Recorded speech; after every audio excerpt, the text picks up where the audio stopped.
Vancouver's rental apartments all kind of look the same. You know what I'm talking about? Boxy, simple, repetitive designs and lots of concrete.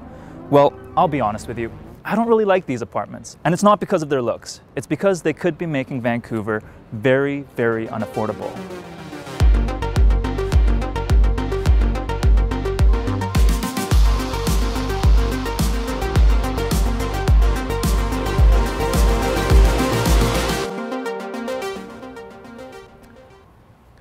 It turns out there's a reason why all of Vancouver's rental apartments look the same. It's because most of them were built around the same time. Look at the construction dates of all the current rental apartments in Vancouver, and you'll find that the vast majority of them were built in this 3-decade window between 1950 and 1980. Now, I'm not here to judge age or looks. Maybe you're into this kind of architecture and the color gray. That's totally fine. But there is an issue here. Vancouver hasn't really built any new rental apartments since the 1980s, and that is a problem. Vancouver is a growing city, so we have more and more people looking for places to rent. And when the number of apartments available for rent hasn't really changed in decades, well, you might end up with this, 0.9%. That was Vancouver's rental vacancy rate in 2017, among the lowest in Canada. There is a lot of competition for the few places left to rent in Vancouver, and that contributes to making this city less and less affordable. It's clear that Vancouver urgently needs more rental apartments, so why haven't we built more of them? Well, think about what does get built in Vancouver. And that is condominiums, developments that are built to sell, not rent. In 2017, 74% of housing approved in Vancouver were condos, and to understand why, you just need to look at the numbers.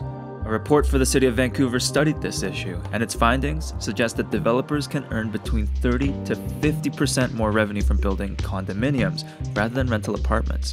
It's not that apartments aren't profitable, but with Vancouver's crazy housing market, building condos is just a lot more lucrative. But there's another key factor here: the government. The main reason we have all these apartments from the 1960s and 70s is because that was a time when governments were much more supportive of rental housing. I won't get into the weeds here, but basically, both the federal and provincial governments used to offer tax incentives and programs that made it much more lucrative to build rental apartments. All of those incentives were taken away by the 1980s, and the fact that we've built very few rental apartments since then is not a coincidence. At the same time, the government continues to be very supportive of owning property. Today, there are several tax incentives, grants, and other programs that help people buy property in Canada, but virtually none of those supports exist for people that want to rent. Now, I get that this might look bleak, like all the odds are stacked against rentals being built at all in Vancouver, but recently, it's looking like that might change. In Vancouver, newly introduced policies like Rental 100 are offering incentives for building rental apartments again, like reducing parking requirements and waiving development fees. And recent trends in construction are looking a bit more promising. When you consider developments that are planned in the future, this decade is looking like it might be the first to build more rental housing in Vancouver since the 1960s. To me, that's the silver lining. You see, the housing crisis in Vancouver can often feel like a hopelessly complex problem, something that's beyond our control. But the lack of rental apartments in this city is an issue that we know how to solve from experience. And the more we become aware of that, the more likely we'll be able to get our apartments out of the 1980s. And that's the video. Thank you so much for watching, and I hope you stick around for the next one, because there, I'll be going to Kitsilano to talk about how family homes might be making Vancouver very unaffordable. Stay tuned.